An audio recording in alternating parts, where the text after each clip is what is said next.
Capítulo 5. Vivendo a vida de vitória. Em 1952, estávamos planejando organizar uma reunião de tenda em Clovis, Novo México.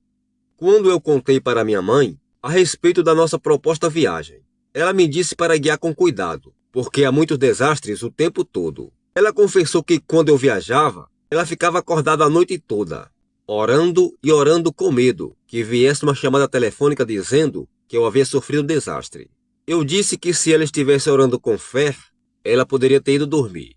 Eu tive que contar à minha própria mãe a verdade da mesma maneira como a qualquer outra pessoa. Ela disse: "Filho, eu sei que você tem fé. Eu mesmo nunca tive tal fé." Ela era também membro de uma igreja do Evangelho Pleno, e ela estava falando a si mesma, para fora das bênçãos de Deus. Ela disse que eu provavelmente orava a cada minuto em que eu estava na estrada. Eu respondi: "Eu nunca faço isso. Eu nem mesmo oro para que Deus seja comigo." "Que modo de falar é esse? O que entrou em você?" Ela disse. "Nada, a não ser a palavra." Eu respondi. "Eu fiz lembrar que Jesus já havia nos prometido: não te deixarei, nem te desampararei." Hebreus 13:5. Eu disse a ela que eu sempre partia dizendo: "Pai Celestial, eu sou tão grato pela tua palavra, eu estou tão contente que Jesus está comigo." O Salmo 34 diz: "O anjo do Senhor acampa-se ao redor dos que o temem e os livra." Eu disse à minha mãe que anjos, como também Deus, Jesus e o Espírito Santo, estão comigo. Portanto, eu saio cantando e regozijando. Escrever seu próprio bilhete com Deus, todavia, não significa que todas as coisas cairão como cerejas maduras de uma árvore. Você não vai flutuar através da vida sobre camas floridas de descanso. O diabo lhe provará e lhe tentará. Em 1954, depois de ter dirigido reuniões em Oregon, nós paramos em Salt Lake City para visitar o grande templo dos Mormons, a caminho de casa.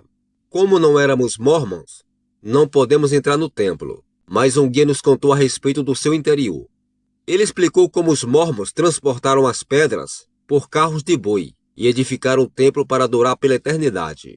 No ápice da torre está a aparência de um anjo tocando uma trombeta. Esta estátua de cobre revestida de ouro tem 12,5 pés, 3,80 metros de altura. É suposto ser o anjo de Moroni, que supostamente apareceu a Joseph Smith nos anos de 1820. Disse a ele para desenterrar as placas de ouro, das quais Smith disse ter traduzido o livro de Mormon. Eu não posso aceitar o livro de Mormon. Eu já o li, mas ele não concorda com o Novo Testamento, conforme disse o apóstolo Paulo. Mas ainda que nós mesmos, ou o anjo do céu vos anuncie outro evangelho, além do que já vos tenho anunciado, seja anátema, maldição. Gálatas 1:8. À medida que estávamos lá em pé no gramado ouvindo o guia, alguém caiu com tanta força que a sua cabeça deu um arrancão e bateu novamente no chão. Um homem disse que era o menino que havia caído. Então o guia continuou: "Isso acontece frequentemente quando eu estou contando essa história." Ele pensava ser isso um sinal sobrenatural, a fim de corroborar o que ele estava narrando.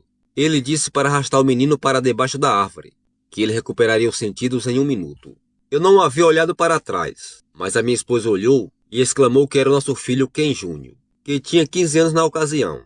Ele bateu a cabeça no chão com tanta força que os seus sapatos foram chutados para longe. Os seus joelhos estavam encolhidos até o peito.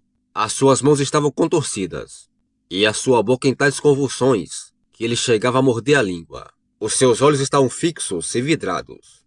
Mais rápido do que balas de metralhadora, o diabo lançou seus dados na minha mente e disse: "Você disse que isso não poderia acontecer com seu filho." Ele me deu visões mentais do meu filho sofrendo de epilepsia ou alguma outra enfermidade, internado numa instituição enquanto eu estava pregando. Mas graças a Deus, eu sabia como escrever o meu bilhete com Deus. Eu agarrei o meu filho pelo braço para levantá-lo. Ele estava duro. Eu ordenei: "Saiam dele." Eu havia sentido espíritos malignos quando eu caminhava por aquele local. Eu disse: "Eu vos ordeno que saia dele, em nome do Senhor Jesus Cristo." Ele se endireitou e piscou os olhos. Ele me chamou e me perguntou onde ele estava e o que havia acontecido. Eu lhe disse que o diabo o havia derrubado Mas Jesus é maior do que o diabo. Nós escrevemos o nosso próprio bilhete de vitória.